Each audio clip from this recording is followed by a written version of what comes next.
বাচ্চা, তুই আমার স্বামীকে মারলি কেন রে? আমি তোমাকে ছাড়া বাঁচবো না। এই বয়সে বেশি পেকে গেছিস। তোর বয়স কত রে? 12। আর আমার বয়স 32। তোমার মনে আছে পারো?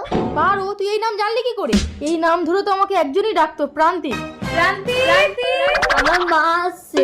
কি রে বান্ধবী মিতা, তুই তো বিয়ে করিসনি, তোর ছেলে হলো কিভাবে? তাহলে শোন পারমিতা, আজ থেকে 13 বছর আগের কথা। বল না মিতা, আমি একটু মোটা হব কি করে? বিয়ের জল গায়ে পড়লে ঠিক মোটা হয়ে যাবি পারমিতা। তাহলে আমি বিয়ে করব। চলো আমিও বিয়ের জন্য রেডি পারমিতা। কঙ্কন, এতকাল আমার সাথে সবকিছু করে তুমি এখন বলছো পারমিতাকে বিয়ে করবে? এই মন যখন যা চায় তাই পূরণ করতে হয় মিতা। চলো পারমিতা। না, আমি তোমাকে বিয়ে করব না। আমি প্রান্তিককে ভালোবাসি। প্রান্তিক!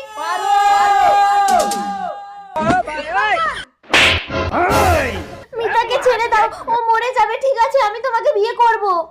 তুমি বিয়ে করবে? চলো আমরা মন্দিরে গিয়ে বিয়ে করবো।